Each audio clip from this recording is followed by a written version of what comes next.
이번에는 코인에 대한 생각을 좀 정리를 해보고 싶어요. 그래서 코인이라는 게 일단 뭐 굳이 비트코인, 이더리움이란 뭐 리플 같은 어떤 하나의 상품을 뜻하는 게 아니라 그 크립토 시장 전반에 대한 이야기고, 당연히 저도 부정적인 생각과 긍정적인 생각을 같이 가지고 있습니다. 먼저 부정적인 것부터 보면은 코인이라는 게 저희 자산을 그렇게 막 크게 불려줄 거라는 생각이 들지가 않아요. 그러니까 예를 들어서 같은 돈이 있을 때 코스피에 투자할 수도 있고 뭐 채권이나 뭐 나스닥, 골드, 다른 상품들에 투자할 수 있는데, 그런 기회비용을 버리고서도 코인에 투자해서 돈을 많이 벌 수 있을 거다라는 그런 생각이 들지 않는다.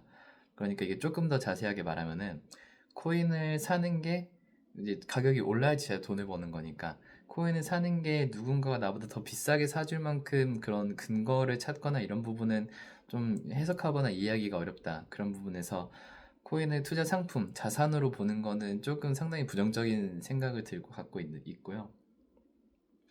긍정적인 부분은 의외로 그거를 제외한 여러 가지입니다. 요즘에 첫 번째로 토큰화에 대한 이야기인데, 토큰화가 뭐냐면은 약간 뭐랄까, 그 주식으로 하는 토토 같은 느낌이에요. 그러니까 예를 들어서 엔비디아 주식이 있고 엔비디아 주식 토큰이 있으면, 이게 실제로 주식을 사고 팔 때 우리가 뭐 매수 매도 이런 것도 하지만, 실제 과정으로는 증권사를 통해서 주문을 넣고 주문이 체결되면 뭐 예탁원에 보고를 하고, 뭐 그래서 이제 이 회사의 주식을 내가 들고 있다, 그러다 보니 뭐 배당이나 뭐 분할이나 뭐 필요하면은 그 뭐라 그러죠, 투표할 수 있는 그런 권리 같은 것도 다 받을 수 있는데, 토큰이라는 건 딱 반대, 오히려 다 필요 없고 너네는 그 가격 차이만 벌고 싶은 거잖아 라는 그런 느낌인 거예요. 그래서 예를 들어서 엔비디아 주식이 100달러일 때 토큰도 100달러입니다. 그리고 엔비디아 주식이 100달러에 샀다가 105달러에 가서 팔았어요. 그러면 사실 우리는 5달러라는 그 차이도 있긴 하겠지만, 그 뭐 수수료나 뭐 이런 부대 비용도 빠질 테고, 그리고 그 시간도 오래 걸려요. 왜냐면 아까 말씀드린 것처럼 예탁원 보고나 뭐 이런 것 저런 거나 뭐 실제 체결하고 뭐그 거래 체결하고 결제 체결 뭐 이런 시간도 있기 때문에. 근데 토큰은 다 필요 없고 100달러에 샀었던 주식 토큰을 105달러에 팔았다, 딱 이것만 하는 겁니다. 그러니까 중요한 과정 다, 아니 중요하기보다는 그런 시스템한 과정을 다 떼버리고 그냥 돈만 벌어라, 돈만 잃어라. 뭐 반대도 똑같겠죠. 100달러에 샀던 거를 뭐 95달러에 손절했을 수도 있고. 아무튼 그런 면에서 일단 첫 번째로는 좀 불안불안하긴 하겠지만 속도가 빠르고, 그리고 싸고, 비용 같은 게 싸고, 뭐 이런 부분에서는 약간 좀 노골적으로 맞춰진 그런 뭐랄까 효율성, 유틸성이 맞춰진 그런 게 아닌가라 생각하고, 그두 번째로 코인의 기능이 또 있죠. 그 테더라는 게 들어보셨을 수도 있는데, 테더라는 게 뭐냐면은 코인의 일종인데, 1테더를 들고 테더사에 들고 가면은 1달러를 바꿔준다, 이런 내용이거든요. 그러니까 이런 뜻은 1테더는 1달러에 맞춰질 수밖에 없고, 가격이. 자, 그러면은 우리는 이걸 어떻게 활용해 볼 수 있냐? 외환 투자할 때 요즘 환율 많이 올라가고 있죠.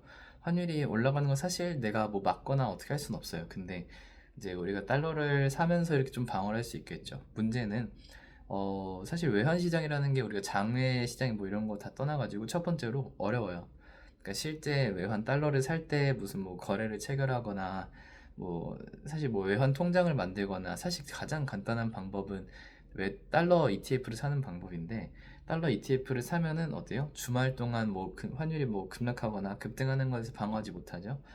근데 코인 시장은 24시간 동안 돌아가기 때문에, 예를 들어서 토요일 밤에 뭐 무슨 이란 전쟁 이런 뉴스를 보고서 달러를 매수했다가 일요일 아침에 혹은 일요일 밤에 전쟁이 좀 잦아들었네, 달러 떨어지겠다 하면서 다시 팔 수도 있어요. 근데 이건 테더를 가지고 이렇게 왔다 갔다 사고 팔고 하면 조금 더 이렇게 신속하게 할 수 있는데, 달러 ETF를 들고 있거나 아니면은 외환 통장에서 달러를 사고 팔고 있다 하면 이런 부분은 조금 뭐 손실이 볼 수 있겠죠. 물론 외환에 투자한다는 게 어떤 단기적인 요만큼 먹고 요만큼 팔고 이게 아니라 좀 장기적인 이걸 가져간다는 거긴 하겠지만, 이게 사실 그러니까 평소에는 큰 차이가 없거든요. 어차피 달러나 외환이라는 게 하루에 1%씩 2%씩 움직이는 게 아니니까. 근데 최근처럼 이렇게 시장이 막 변동성이 심하고 뭐 좀 큰 금액을 하면 1, 2%도 생각보다 크거든요. 아무튼 이런 부분에서 참 테더는 업비트에서 살 수 있어요. 그리고 세 번째로 코인이라는 시장이 저는 유틸성이 상당히 좋다고 생각하거든요. 그러니까 사실 뭐 베런 트럼프가 장난치고 뭐 이런 것도 있긴 하지만 그 제가 넣은 돈을 바로 꺼낼 수 있다. 그러니까 이게 매도해서 원화로 꺼낼 수도 있고 아니면 코인이 있는 상태로 해외 거래소에서 보낼 수도 있고 뭐 업비트에 산 거 비싸면서 보내서 뭐 매도하고 꺼낼 수도 있다. 이런 부분에서 저는 그런 유틸성, 그러니까 화폐라는 게 그 뭐 우리가 실제로 막 물건 사고 팔고 할 때 그런 도움도 되긴 하지만 뭐랄까 빠른 환매가 가능하다.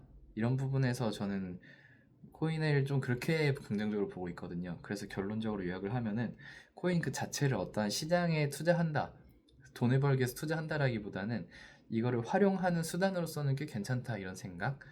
그래서 사실 이제 이전 영상에도 했었던 건데 트럼프로 인해서 화폐, 그러니까 달러의 가치 신뢰가 떨어지면은 오히려 코인이라는 게 아무 화폐이긴 하지만 이름은 화폐잖아요. 코인이라는 게 워낙 좀 불분명하고 뭐 리스크도 많긴 하지만 어떠한 새로운 수단으로서 수요가 있을 수 있다라는 생각을 해서 차마 그건 이제 너무 사짜 같으니까 말을 못했는데 아무튼 그런 부분에서 사실 지금 코인을 살지 말지를 고민이긴 해요. 사실 뭐 저기 뭐 비트코인 1억 7천만 원일 때 안 사고 1억에 사는 거는 당연히 한 3, 40% 싸게 사는 거기도 하고 이더리움도 한 500만 원일 때 안 샀다가 지금 300만 원이면 거의 한 반값에 사는 거니까 이게 좀 어떤 그 저가 매수의 매력이 있는 자리라고 생각하는데 문제는 이제 300만 원짜리가 100만 원까지 떨어질 수도 있다는 거기 때문에 아무튼 그래서 이번 하반기에는 코인 시장에서도 뭐 누구나 할 수 있는 이야기죠. 밑으로 가거나 위로 가거나 둘 중 하나인데 저는 좀 위로 가는 그런 거대한 방향이 나오지 않을까라는 생각을 하고 있어서 네, 그래가지고 코인에 대한 생각도 한번 정리해봤습니다. 긍정적인 부분과 부정적인 부분.